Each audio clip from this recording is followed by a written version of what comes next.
रूस के सुदूर पूर्वी कामचटका तट पर बुधवार को 8.8 तीव्रता का बहुत शक्तिशाली भूकंप आया, जिसके कारण फ्रेंच पॉलिनेशियन और चिली तक सुनामी की चेतावनी जारी कर दी गई है। इसके बाद पेनिनसुला पर सबसे सक्रिय ज्वालामुखी में विस्फोट हुआ। इस भूकंप से सुदूर रूसी क्षेत्र में इमारतें क्षतिग्रस्त हो गईं और कई लोग घायल हो गए।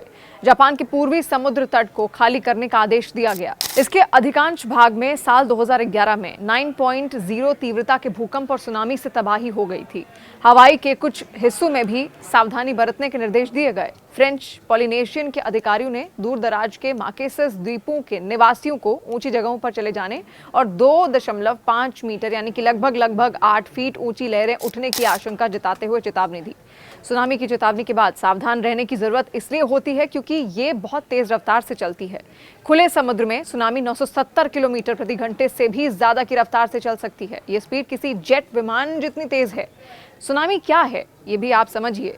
सुनामी पानी के भीतर आए भूकंप, ज्वालामुखी विस्फोट, समुद्र के नीचे चट्टान खिसकने या दुर्लभ मामलों में अंतरिक्ष से पानी में गिरे किसी एस्टेरॉइड या उल्का पिंड के कारण पैदा हो सकती है। जब किसी बड़े भूकंप का केंद्र समुद्र तट से दूर होता है तो कभी कभी समुद्र तल डिस्प्लेस हो जाते हैं। जब किसी टेक्टोनिक प्लेट की सीमा पर स्थिति समुद्र तल अचानक ऊपर या फिर नीचे उठता है तो इससे ऊपर का पानी विस्थापित हो जाता है और उसमें लहरें उठने लगती हैं जो सुनामी का कारण बनती हैं। ज्यादातर सुनामी पानी के अंदर आने वाले भूकंपों के कारण होती हैं, लेकिन सभी पानी के अंदर आने वाले भूकंप सुनामी का कारण नहीं बनते। सुनामी आने के लिए रिक्टर पैमाने पर भूकंप की तीव्रता 6.75 से ज्यादा होनी चाहिए। सुनामी समुद्री लहरों की एक श्रृंखला है जो पानी के बड़े बड़े उभारों को जमीन पर लाती है, जो कभी कभी 100 फीट से भी ज्यादा ऊंचाई तक पहुंच जाते हैं। पानी की ये दीवारें जब किनारे से टकराती हैं तो बड़े विनाश का कारण बन सकती हैं।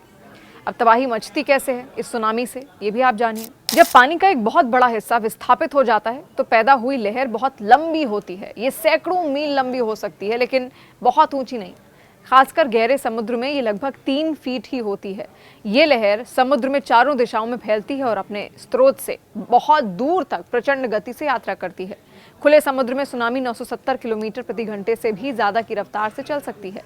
ये गति किसी जेट विमान जितनी तेज है। ये सुनामी को पूरे महासागर को पार करने में बस कुछ ही घंटे लगते हैं। जैसे जैसे सुनामी की लहरें तट रेखा के पास पहुंचती हैं और उथले हुए पानी में प्रवेश करती हैं, उनकी गति धीमी हो जाती है।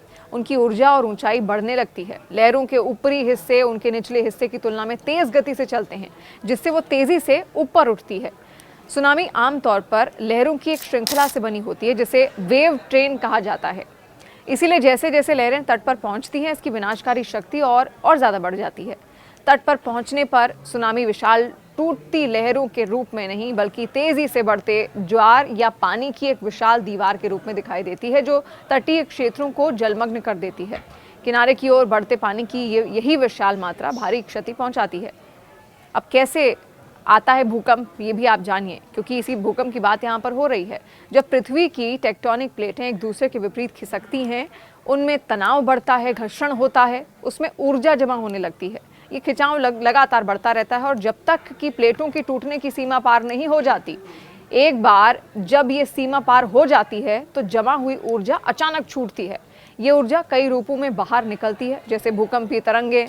ये तरंगे पृथ्वी के अंदर कंपन पैदा करती हैं। फॉल्ट की सतह पर घर्षण से गर्मी, जहां पर प्लेटें खिसकती हैं वहां पर गर्मी पैदा होती है। इसके अलावा चट्टानों का टूटना, प्लेटों के टूटने से चट्टानें भी टूटती हैं।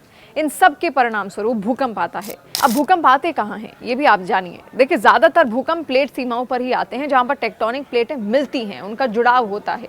हालांकि भूकंप प्लेट सीमाओं से दूर भी आ सकते हैं। भूकंप पृथ्वी की पपड़ी पर अचानक ऊर्जा निकलने का नतीजा है, जिससे भूकंपीय तरंगें बनती हैं। फॉल्ट लाइन, ये पृथ्वी की पपड़ी में दरारें होती हैं। मैग्मा की हलचल, जहां पर पृथ्वी की पपड़ी के अंदर पिघलता हुआ लावा बहुत ज़्यादा चलता है।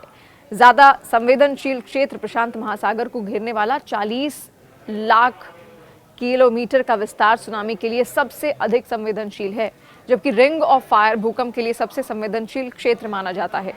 दुनिया के 90% भूकंप और 80% सबसे बड़े भूकंप रिंग ऑफ फायर क्षेत्र में ही आते हैं। लगभग 80% सुनामी भी रिंग ऑफ फायर क्षेत्र में ही आती है।